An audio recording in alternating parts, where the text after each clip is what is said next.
Clark and WNBA stars send clear 6-word message over pay dispute at All-Star Game as fears over lockout escalate. The WNBA's top stars, including Clark, have sent a clear message to the league over their escalating pay dispute.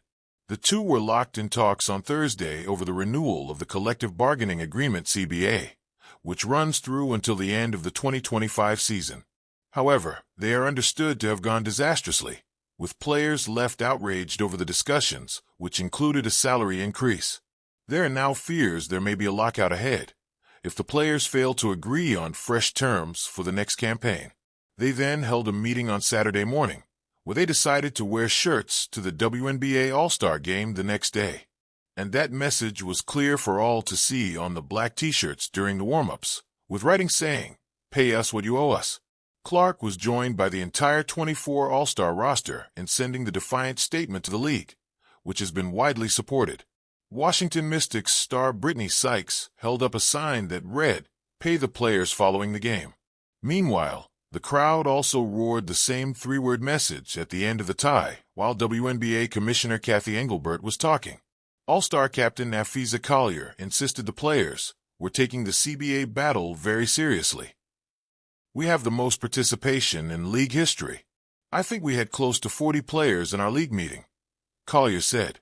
"I think it just sends a really strong message that we're standing really firm on the certain areas that we feel really strongly about that we need to improve on. I think we got that message across."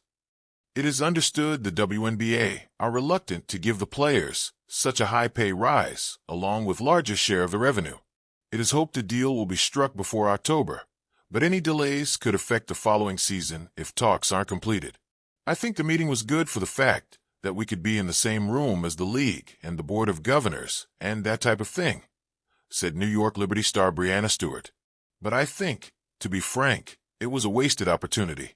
We could have really gotten into a deeper dive of everything.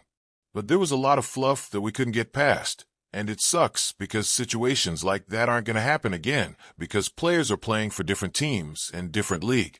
This is the only time to have a group together like this." Indiana Fever star Clark was ruled out of the All-Star weekend through injury, but she was still there to coach and captain her side. However, her team were smashed 151-131 by Team Collier at the Gainbridge Fieldhouse in Indianapolis, Indiana.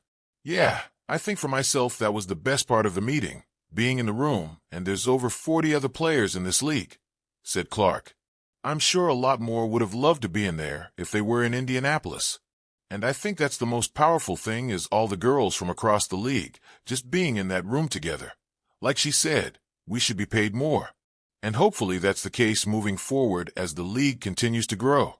I think that's something that's probably the most important thing that we're in the room advocating about." In the glitz and glamour of the 2025 WNBA All-Star Weekend, where the brightest lights of women's basketball gathered under one roof, the true highlight wasn't a flashy behind-the-back pass or a buzzer-beating three.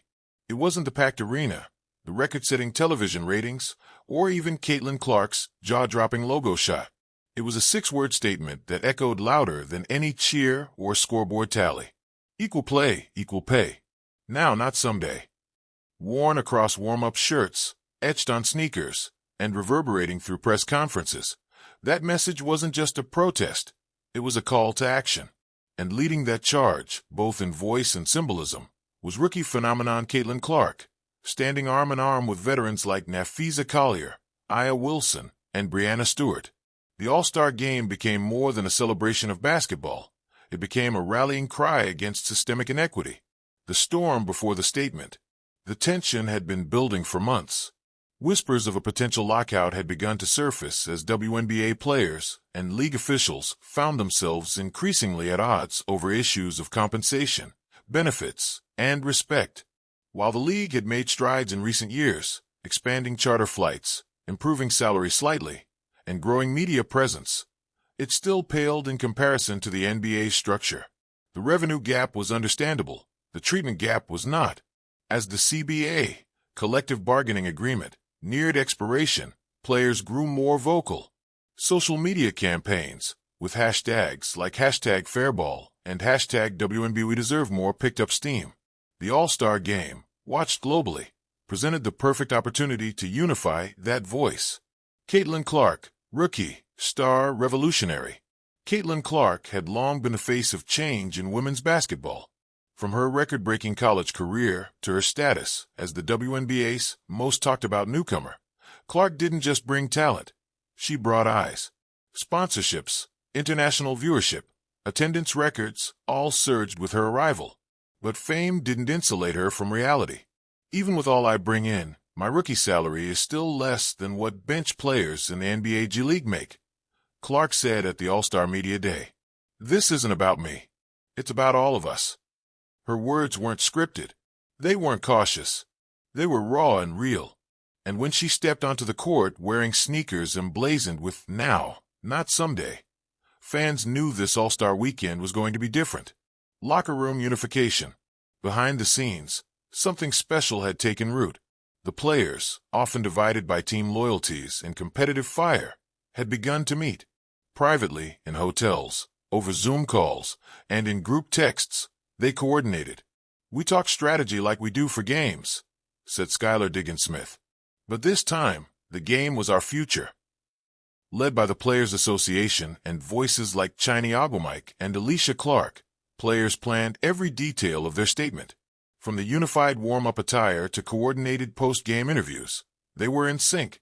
The message was simple and, in the spirit of athletes everywhere, succinct. Equal play, equal pay. Now, not someday. The All-Star Game, a showcase of talent and tenacity. Tip-off arrived, and the crowd in Las Vegas buzzed with anticipation. But the real moment came during introductions. As each player's name was called, they jogged onto the court, then turned toward center court and raised a fist. 6 words flashed across the jumbotron. 6 words echoed from the speakers. 6 words were chanted by fans holding handmade signs. The anthem played. Some players knelt. Others stood.